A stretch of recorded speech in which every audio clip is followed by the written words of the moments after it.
I never thought I would be the guy writing one of these posts. You read them all the time. Some poor bastard finds out his wife is cheating. She gaslights him into thinking he's crazy. He finds undeniable proof. Everything blows up, and boom, his life is in pieces. You read those stories and think, damn, that sucks, but deep down, you tell yourself it wouldn't happen to you. But here I am, another sucker in the long list of men who thought they had a faithful wife, but were really just another placeholder until something better, or in my case, something dumber, came along. Lisa and I had been married for 6 years. We had a normal life, nothing extravagant, but we were comfortable. I worked a stable job, we had a nice little house, no kids yet, though we had talked about it. Things weren't perfect, but I figured that was just marriage. Ups and downs, little fights over dumb things, the occasional cold shoulder when she was in a mood. It never crossed my mind that she was stepping out on me. I started noticing changes in her behavior about 6 months ago. It wasn't some dramatic shift overnight. More like little cracks in the foundation that I didn't pay attention to until the whole thing was about to collapse. First, there was the phone, always on silent, always face down, always within arm's reach like it was surgically attached to her hand. If I so much as glanced in its direction, she acted like I was trying to access government secrets. I'd ask, "Who are you texting?" And she'd roll her eyes, sigh dramatically, and say something like, "God, why are you always so paranoid?" as if I was the problem.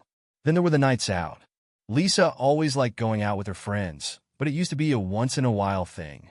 Suddenly, she was going out multiple times a week, coming home late, sometimes even after I had already gone to bed. I'd wake up in the morning, and she'd already be up, acting like she never left, like she hadn't come stumbling in at 2 in the morning with the faint smell of someone else's cologne clinging to her clothes. I confronted her about it once, just casually. I wasn't even accusing her of anything, just asking why she was suddenly out all the time. She looked at me like I was the dumbest man alive and said she just needed space and that I was smothering her. Smothering?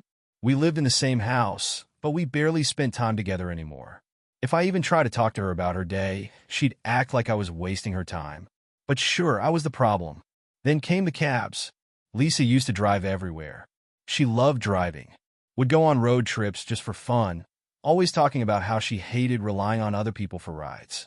But suddenly, she was taking cabs for everything. Not just nights out, but grocery shopping, running errands, even just grabbing coffee from a place 5 minutes down the road. I didn't think much of it at first. Maybe she didn't feel like dealing with parking. Maybe her car had issues she hadn't mentioned. I didn't pry. But then one night, I happened to glance at her phone while she was in the shower. The rideshare app was still open on the screen, and one name kept popping up over and over. Same driver. Dozens of trips. At first, I told myself maybe it was a coincidence. Maybe he was just assigned to her by chance. But the more I looked, the more I realized something was off. She was riding with this guy almost exclusively. And some of the rides, they didn't make any sense. There were trips where she'd get picked up from one place and dropped off at another, only to be picked up again a few hours later from a completely different location. It was like she wasn't going where she said she was going, like there were extra stops in between that she never mentioned. That's when my stomach dropped. That sick feeling you get when you know something is wrong, but don't have the proof yet. I wasn't sure what I was going to find, but I knew one thing for certain.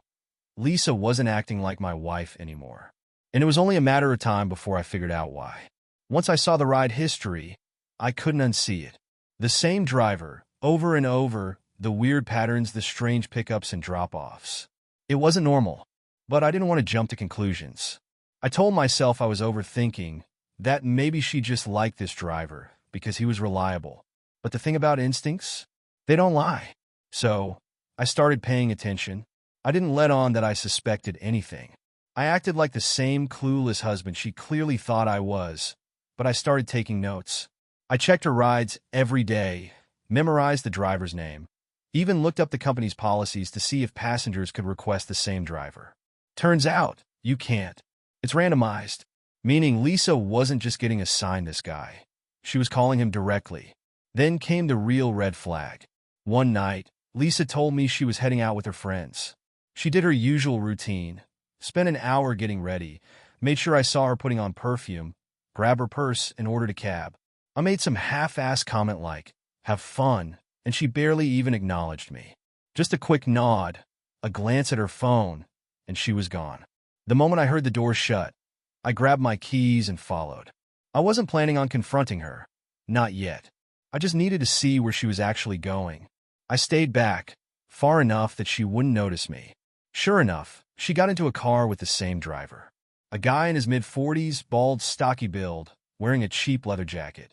Nothing special, just a regular cab driver. But Lisa was smiling at him in a way she hadn't smiled at me in months. They drove off, and I followed at a distance, heart pounding so hard I could hear it in my ears. I expected them to head downtown, maybe a bar or restaurant. That's what she told me, after all. Instead, they pulled into the parking lot of a cheap motel. One of those places that charge by the hour, with flickering neon signs and stained curtains. I watched from my car as they got out. Lisa wasn't just walking beside him. She was close to him, touching his arm, laughing at something he said. Then right before they went inside, she did something that made my stomach flip. She grabbed his face and kissed him. Not just a peck, not a friendly goodbye. A full-on, passionate kiss, the kind that told me everything I needed to know. I sat there, gripping the steering wheel so hard my knuckles turned white, staring at the motel door long after they disappeared inside. I felt like I had been punched in the gut. It wasn't just cheating. It was this. Some low-rank cab driver. Not a co-worker, not an ex, not someone with money or charm. Just a guy who drove her around. I wanted to storm in there, rip that door off its hinges, and make them both regret every second of this. But I didn't. Not yet. I wasn't just going to catch her. I was going to make sure she couldn't lie her way out of it. And for that, I needed proof. Sitting in my car that night, staring at the cheap motel where my wife was definitely not having a girls' night, I felt every possible emotion hit me at once. Shock, anger, disgust, hell, even a little bit of pity for myself. How do you even process something like that? 1 minute, you're married, and the next, your wife is making out with a cab driver in the parking lot of a damn motel, like some budget soap opera villain. But here's the thing. I knew Lisa. I knew how she operated. If I confronted her right then, she would twist the story, gaslight me into oblivion, make me doubt what I had just seen with my own eyes. She'd turn it into my fault somehow, and honestly, I wasn't in the mood to hear her bullshit. No, I needed something she couldn't deny. Hard proof. Something so undeniable that when I finally confronted her, she wouldn't have a single excuse to hide behind. So, I came up with a plan. The next morning, I acted completely normal. No accusations, no cold shoulder, nothing to make her suspect I was onto her. She came home late, hair a mess, makeup smudged, and had the nerve to yawn like she was so exhausted from her night out.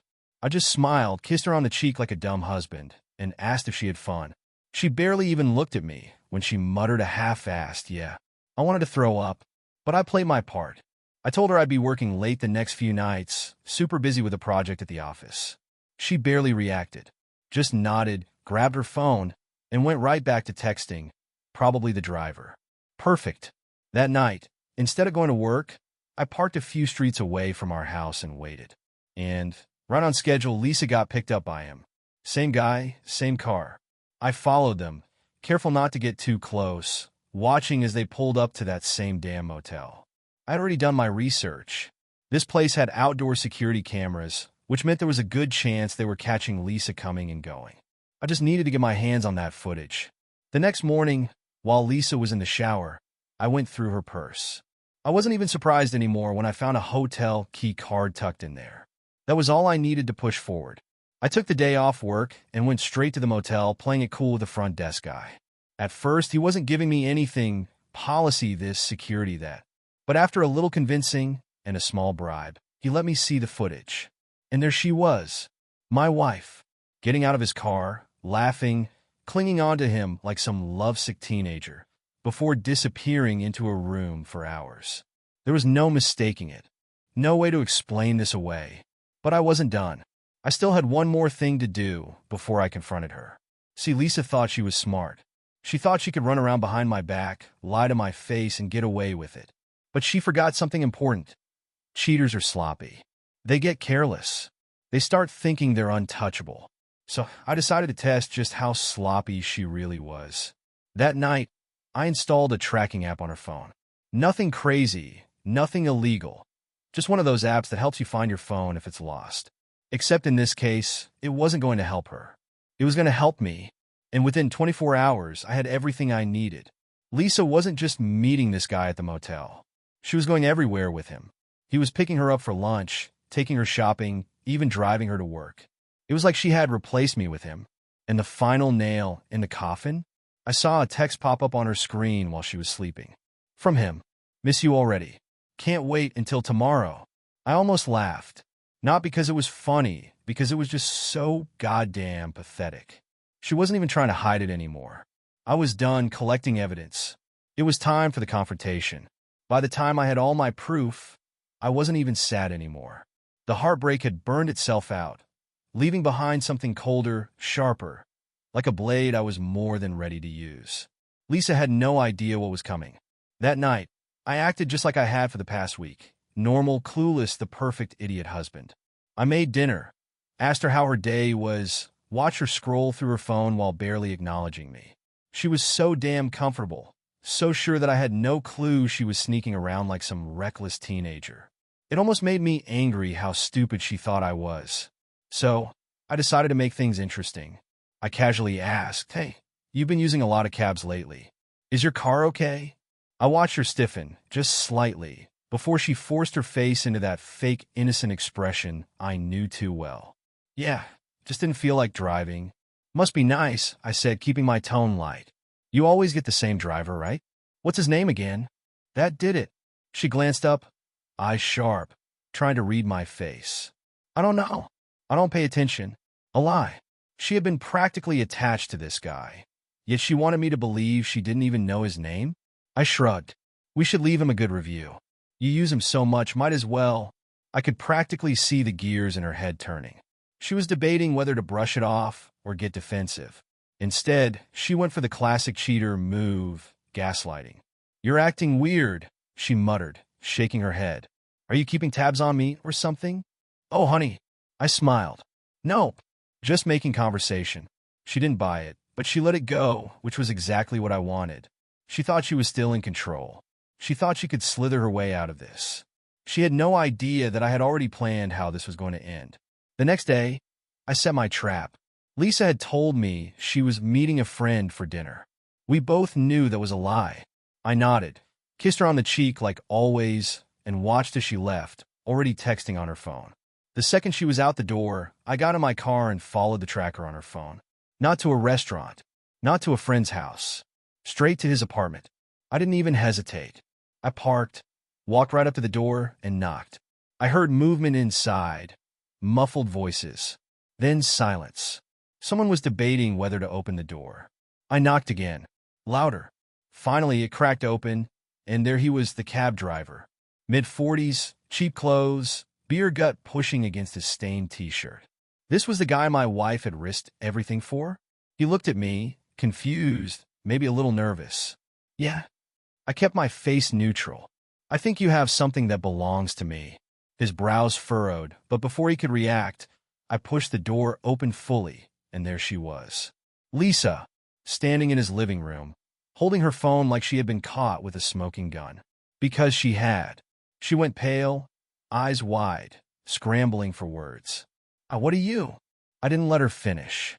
I pulled out my phone, opened the app, and played the security footage from the motel. Right there in front of both of them, on full volume. Her getting out of his car. Her kissing him. Her disappearing into a motel room with him. She froze. The cab driver took a step back, looking just as guilty as her. He didn't even try to defend himself, which told me everything I needed to know. Lisa, though, she was different. She didn't apologize. She didn't break down and beg for forgiveness. She got angry. "What the hell is wrong with you?" she snapped, voice shaking. "You're following me now? Stalking me? That's insane." There it was, the classic cheater playbook. I laughed, actually laughed, because it was just so damn predictable. You don't get to play the victim here, Lisa. You cheated, lied, snuck around like some desperate teenager. And now you're mad that you got caught? She opened her mouth, closed it, then tried again. It's not what you think. I raised an eyebrow. Oh, so you didn't sneak off to a motel with your cab driver? She flinched. It's complicated. No, it's really not. She folded her arms, her usual defense mechanism when she was backed into a corner. We haven't been happy for a long time. You're always working. You don't even try anymore. Ah, there it is. I cut her off, clapping my hands. Blame me. Classic move. You could have just talked to me, you know? Told me you were unhappy. Asked for a divorce. But no, you had to sneak around like a coward. She scoffed. You're overreacting. I felt something inside me snap. Overreacting? I had given this woman 6 years of my life, and she had the nerve to act like I was the problem? I shook my head. You know what? Keep him. You two deserve each other. She blinked. Wait, what? I turned to leave. I'll be filing for divorce first thing in the morning. You can explain this to everyone. Her face drained of color. You're not serious? I just smiled. Dead serious. And then I walked out, leaving her standing there, stuck with the loser she threw our marriage away for. But I wasn't done yet. No, the real fun was just getting started. Walking away from Lisa and her cab-driving boyfriend should have felt like victory. Like I had won. But the truth? It didn't feel like anything. Not yet. The adrenaline was still pumping, my mind racing through every moment of our relationship, trying to figure out when things had gone wrong. Had she always been like this? Or had I just been blind to it for years? Either way, I wasn't about to let her off easy. Lisa thought she could sneak around, lie to my face, and then gaslight me into believing I was the problem? She thought I'd just roll over and take it? Not a chance. The next morning, I made good on my promise. I called a lawyer. No waiting, no second chances. I wanted out, and I wanted out fast. Lisa must have sensed something was up because by noon, she was blowing up my phone. At first, it was just the usual manipulative crap. We need to talk. I don't want to fight. Let's be adults about this. When I ignored her, she switched tactics. Suddenly, she was remorseful. She started texting me about how she had made a mistake, how she had been feeling lost, how she had never meant to hurt me.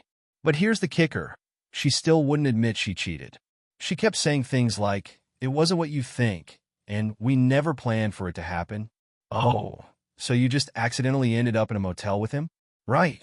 When I didn't respond to those messages, she escalated. She showed up at my job.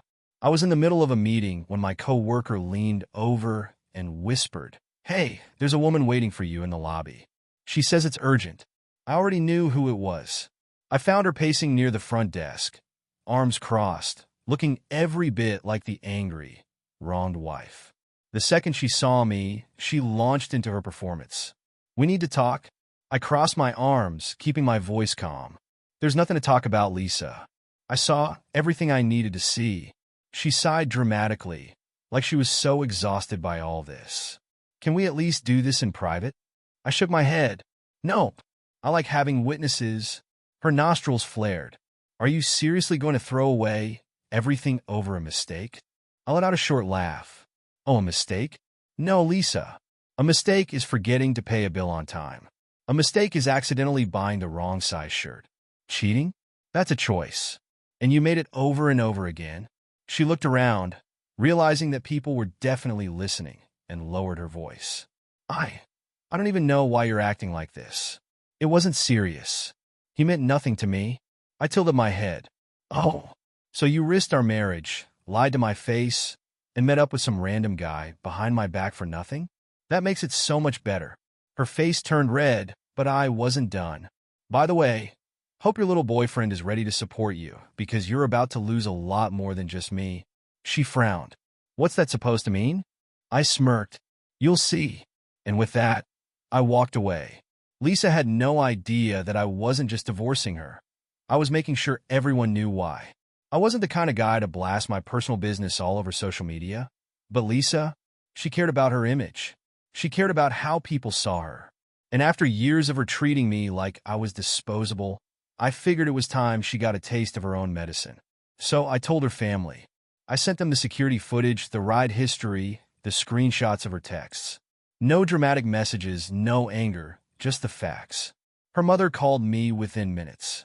"Oh my God, I can't believe this," she shrieked. "We raised her better than this." "Did you, though?" Her father was more reserved but just as disappointed. "I don't know what to say," he muttered. "I'm sorry, son." Her brother? He was pissed. He had always been the protective type, and apparently he had hated the cab guy for years. "I knew she was acting weird," he grumbled. "She's a damn fool. I'll handle this." And handle it he did. Lisa's family cut her off. They weren't about to support a lying, cheating mess who threw away her marriage for some random dude who probably couldn't even pay his own rent. I didn't stop there. Since Lisa loved pretending to be the perfect wife in front of our mutual friends, I made sure they knew too. One by one, I casually dropped the truth. No exaggerations, no dramatics, just facts. Within a week, Lisa went from being the fun, independent woman to the pathetic cheater who threw away a 6-year marriage for a cab ride and a cheap motel. She lost everything. And me? I was already moving on. After I exposed Lisa's affair, things started unraveling for her fast. She had spent years carefully curating her image, the devoted wife, the independent woman who had it all together. But once the truth was out, that image shattered like glass. At first, she tried to play it cool, acting like she didn't care that I was divorcing her, that her family had cut her off, or that our mutual friends now saw her for what she really was.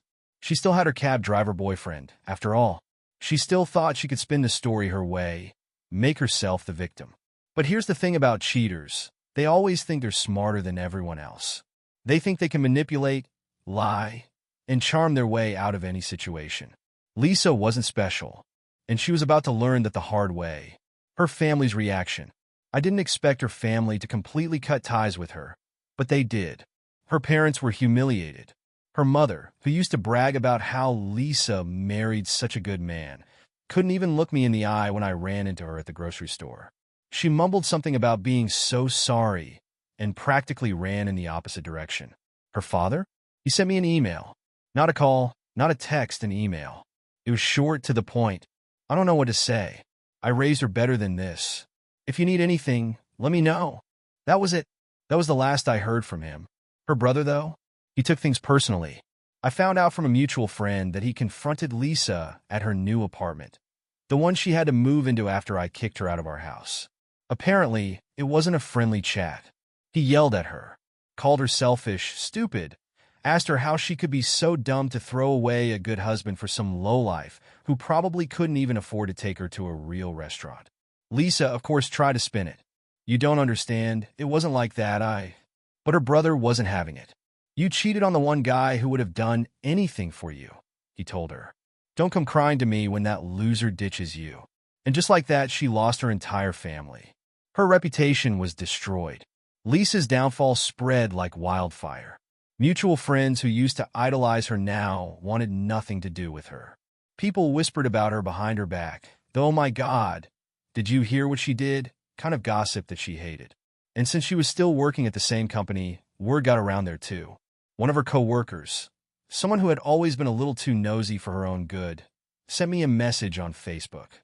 "Hey, I know we don't really talk, but I just wanted you to know that people at the office found out about Lisa's little situation. She's been acting all moody and snapping at people. She's not taking it well." I didn't even reply. What was I supposed to say? Oh no, poor Lisa. It must be so hard to deal with the consequences of your own actions. Yeah, no, she deserved every bit of it. And then she came crawling back.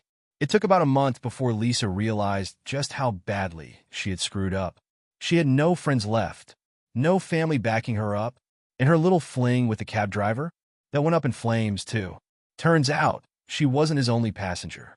A friend sent me screenshots from a dating app. Guess whose boyfriend was actively messaging other women? Yep, the same cab driver she threw our marriage away for. Lisa must have found out because suddenly she was texting me. First it was casual. "Hey, how are you?" Ignored. "I hope you're doing okay." Ignored. Then she got bolder. "I miss you." Blocked. Then came the email. "I know I messed up. I don't know what I was thinking. I was stupid. I was selfish. And I don't expect you to forgive me, but I just want you to know I regret everything. I miss us. I miss you. You were always the best thing in my life, and I threw it away for nothing. I just want to talk." I stared at that email for a long time. Not because I was tempted, Not because I felt anything for her anymore, but because it was just so pathetic. The same woman who treated me like a burden, who acted like she was too good for me, who lied to my face for months. Now she was sitting alone in her apartment, realizing that she had lost everything. And all she had left was regret. I didn't respond. I didn't need to. Moving on. The divorce went through smoothly. Since we had no kids, and I had the receipts of her affair, she walked away with nothing. I kept the house, the car, the savings. She got whatever was left in her apartment. I went out with some friends to celebrate, and for the first time in years, I felt free. Lisa? Last I heard, she quit her job and moved out of town, probably trying to escape her own reputation. I don't know where she is now. I don't care. What I do know is this. Cheaters always think they're untouchable. They think they'll never get caught, that they'll never face consequences, that they'll always have a backup plan. Until they don't. And when that happens, they realize they were never as smart as they thought. Good riddance. Lisa's desperate emails, texts, and voicemails kept piling up.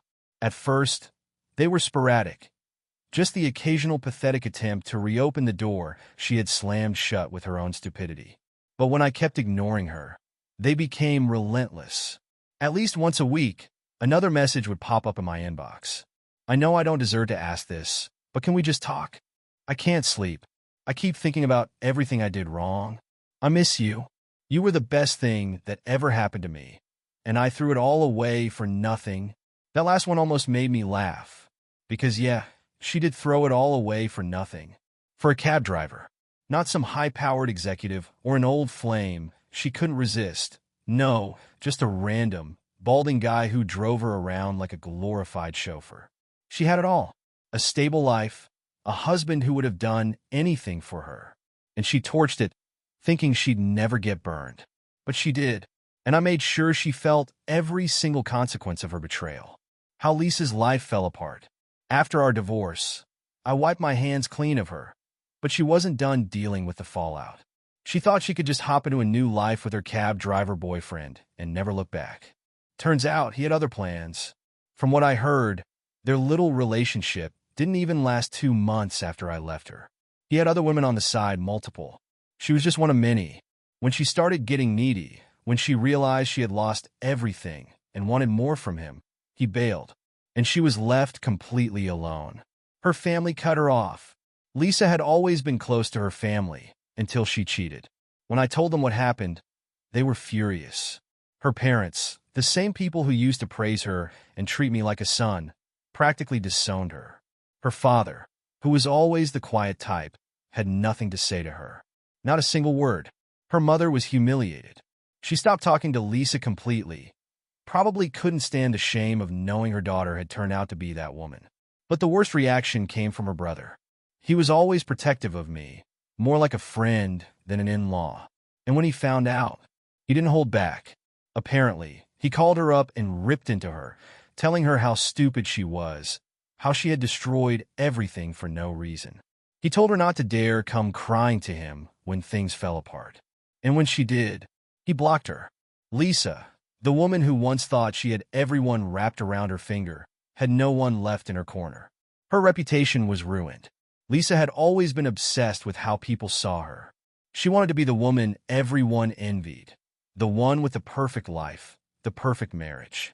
Well, that illusion shattered real quick. Word spread fast among our mutual friends. One by one, they distanced themselves from her. The same people who used to invite her out, who used to praise her on social media, suddenly stopped replying to her texts. It wasn't because I told them to pick sides. I didn't have to. They saw what she did, and nobody wanted to be friends with a cheater. Her coworker, someone who had always been nosy, messaged me one day. Lisa is not handling this well. She's miserable at work. People are whispering about her. She's snapping at people, acting paranoid. It's kind of sad, actually. Sad? Maybe. But she brought it on herself. She tried to come back. It took her a while to fully realize just how badly she had ruined her life. And when she did, she tried to crawl back. The emails weren't enough. She started calling. I never answered. Then, she showed up at my house. I had just gotten back from the gym when I saw her car parked in my driveway. She was sitting on the hood, arms crossed, looking wrecked. Her hair was a mess. Her makeup was smudged. She looked like she hadn't slept in days. When I stepped out of my car, she jumped up like she had been waiting for me all day. Can we talk? I leaned against my car and stared at her, arms crossed. About what? She swallowed hard, like she was trying to gather the right words. I made a mistake. I almost laughed. You don't say. She winced. I miss you. I raised an eyebrow. Do you miss me, or do you miss not being alone? Her face crumpled. I was stupid, okay? I thought I wanted something different, but I didn't. I was selfish, and I didn't appreciate what I had until it was gone. But I swear I cut her off. Lisa, let me stop you right there. She blinked. You don't get to do this, I said, my voice steady. You don't get to lie to me for months, throw me away for some random guy, and then act surprised when your life falls apart. Actions have consequences. Tears welled in her eyes, but I didn't care. Please, can we at least be friends? She whispered. I shook my head. No, Lisa, you're not part of my life anymore. And that's your fault. I turned, walked inside, and shut the door in her face. Where I am now. It's been a year since Lisa's affair blew up in her face, and I can confidently say that I am happier than I have ever been. I got into the best shape of my life. I traveled. I reconnected with old friends. And yeah, I started dating again. Turns out there are plenty of amazing women out there who don't cheat with their cab drivers. Lisa, on the other hand, she moved away. Nobody really knows where she went. Last I heard, she was hopping from job to job, struggling to keep anything stable. She got exactly what she deserved. And me? I got exactly what I needed. Freedom. Peace. A fresh start. And the best part? I don't ever have to hear her pathetic excuses again. Final thoughts. For anyone going through this. If you're reading this and you're in a situation like mine, let me give you some advice. Trust your gut. If something feels off, it probably is. Don't ignore the red flags. Cheaters always get sloppy. Gather your proof. Don't give them room to gaslight you. Walk away with dignity. You don't need revenge. You need freedom. Let them destroy themselves. They always do. And most importantly, never take them back. They don't miss you. They miss their safety net. Let them fall. Because once you cut them loose, you'll realize something. You were always better off without them.